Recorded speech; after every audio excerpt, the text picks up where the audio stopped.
You have $100, not 10,000, not a financial breakthrough, not a moment that changes everything overnight. Just $100 sitting quietly in your hands. At first, it does not feel like something you should take seriously. It feels like the kind of money that disappears without memory, spent on small things, food deliveries, impulse buys, things you forget by the next morning. And because it feels small, you tell yourself it cannot possibly matter in the long run. This is where most people stop, without even realizing they have stopped. Not because they lack money, but because they underestimate what small money can become when time is involved. You think investing is something for later, for when you finally earn more, for when life feels less tight, for when $100 stops feeling like something you need. But the strange truth is that later rarely changes your behavior. It only delays the same decision you are avoiding right now. And in the meantime, that $100 keeps being spent. Not once, but repeatedly, quietly, without ever being given the chance to grow. If you had invested it instead, nothing in your daily life would have collapsed. You would still eat, still live, still move through the same routines. But something small and invisible would have started working in the background. That is the part most people never feel in the moment, so they never believe it matters. But whether you believe it or not, time does not wait for belief. It only responds to consistency, even when the amount feels too small to deserve attention.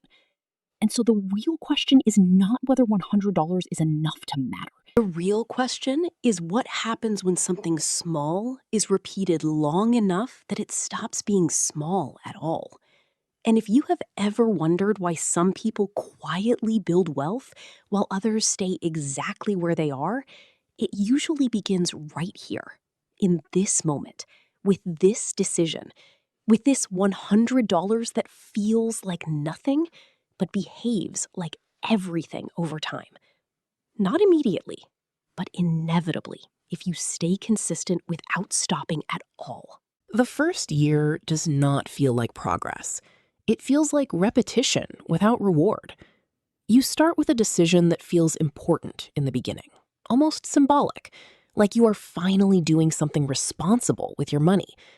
The first transfer feels intentional, even slightly exciting, because it represents a version of you that is trying.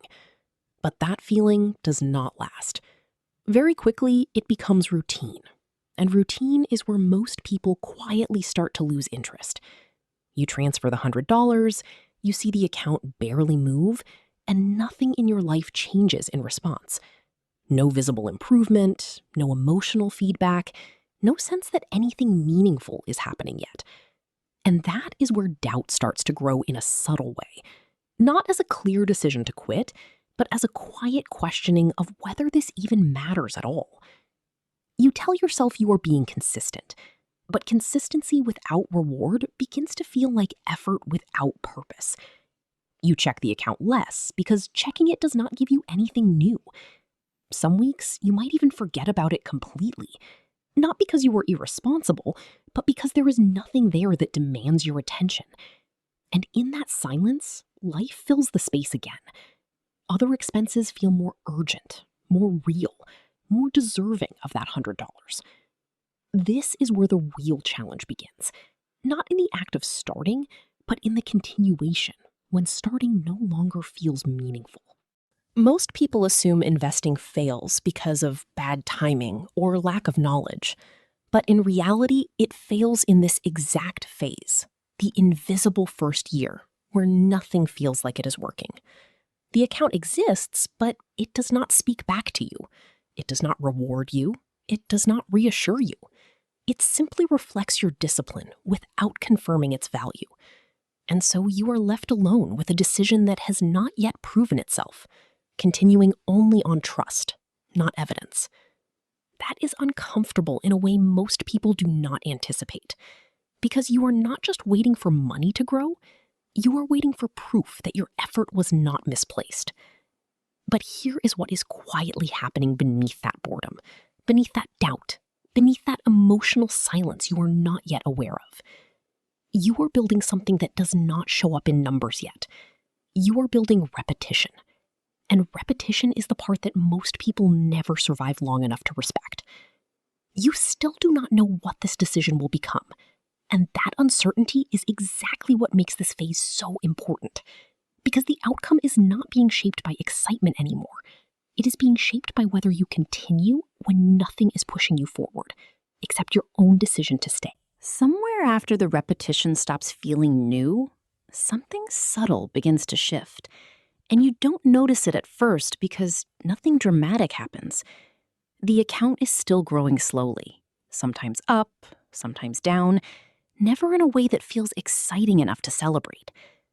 But inside your thinking, something else is changing at a much faster pace.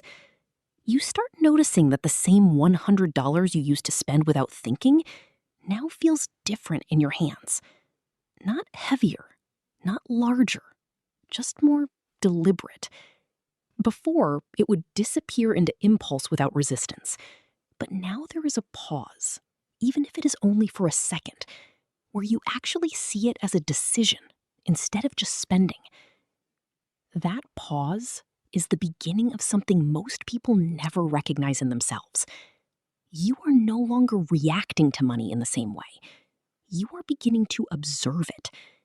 And that shift sounds small, but it quietly separates the version of you who moves through money unconsciously from the version of you who starts to feel responsible for it.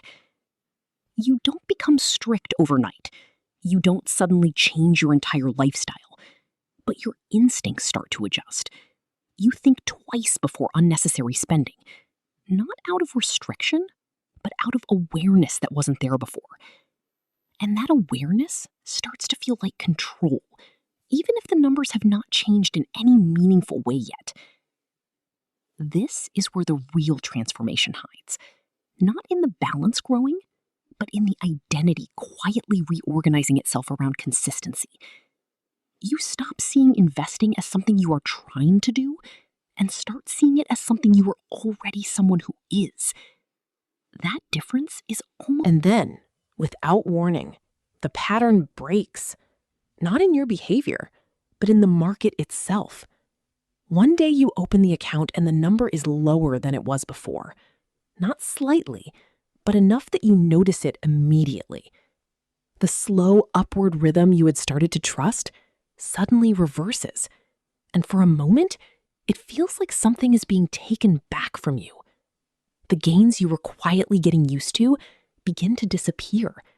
And what was once progress now looks like uncertainty. This is the moment most people are not prepared for, because it does not feel theoretical anymore. It feels personal. You watch numbers fall that you did nothing to cause, and your mind starts doing what it naturally does in situations like this. It starts questioning. Was this a mistake? Should you stop? Should you wait for things to feel safe again before continuing? The emotional weight is not in the loss itself, but in the feeling that control was never really there to begin with. But the real turning point is not what the market does. It is what you do next.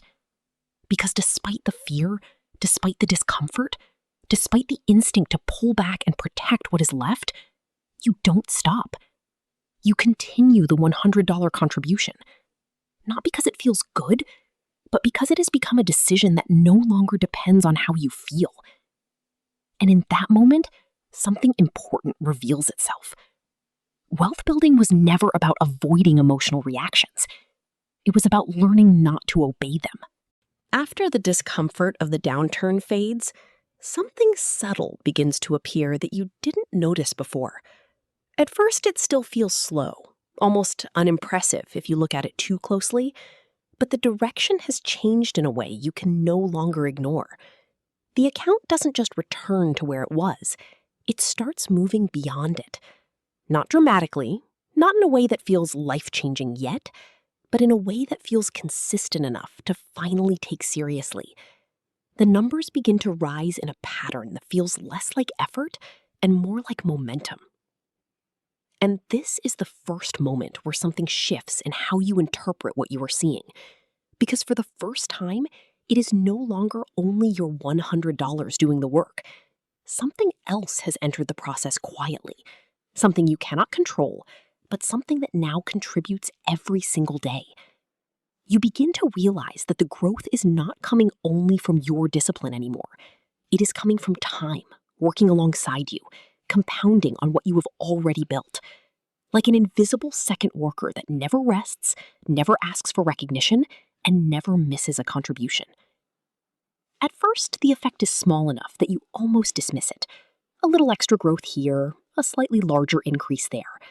But over time, those small additions start to stack in a way that feels different from before. The account no longer feels like it only responds to what you put in, it begins to respond to what has already been put in. That is the moment compounding stops being a concept. And somewhere along the way, without any dramatic moment marking the change, you begin to notice something subtle in the way your life is moving compared to others. It is not that you are ahead in any obvious way, and it is not that anything around you has fallen behind. It is simply that your decisions are no longer shaped by the same impulses they once were. While people around you still delay, still wait for a better time, still spend first and think later, you continue doing something quieter in the background that does not draw attention at all. At first, it does not feel like progress in a social sense. In fact, it can feel slightly isolating because the things that once felt shared, spending habits, financial conversations, short-term thinking, no longer feel aligned in the same way. You are not resisting anyone, and you are not trying to separate yourself. But repetition has quietly built a different rhythm inside you. And that rhythm does not always match the pace of the world around you. What makes this phase difficult to describe is that nothing external is forcing distance, but internal priorities slowly create it. You begin valuing consistency over excitement, patience over urgency, long-term outcomes over immediate satisfaction. And those preferences, repeated over time, naturally shape the direction of your life. It is not superiority, and it is not detachment. It is simply the quiet result of small decisions compounding in one direction while other decisions go in another. In the end, the money is never really the most important part of this story. It matters, of course, because numbers are how we measure what has happened, but they are not what actually changes you. What changes you is the way you learn to stay with something long after the initial emotion has faded. The way you learn to act without needing constant reassurance that your actions are working. The way you slowly become someone who no longer depends on excitement to stay consistent. Because wealth, in its most honest form, is not built in dramatic moments. It is not built in sudden decisions or perfect timing or moments of inspiration that change everything overnight. It is built in repetition that feels ordinary at the time, in decisions so small they are easy to ignore, in actions that rarely feel important while they are happening. And yet, those are exactly the conditions under which something real begins to form. Over time, what you actually build is not just an account balance, but a way of thinking. You become someone who understands that patience is not waiting, it is continuing. That consistency is not restriction, it is direction. That long-term thinking is not about predicting the future, but about respecting time enough to let it do its work. And eventually, you look back at where it started, at that first $100 that once felt too small to matter, and you realize that it was never about the size of the beginning. It was about whether you would continue after the beginning stopped feeling new. Because serious wealth is rarely built dramatically, and it is almost never built loudly. It is built quietly, in the background of ordinary months, by people who kept going when nothing around them suggested they needed to.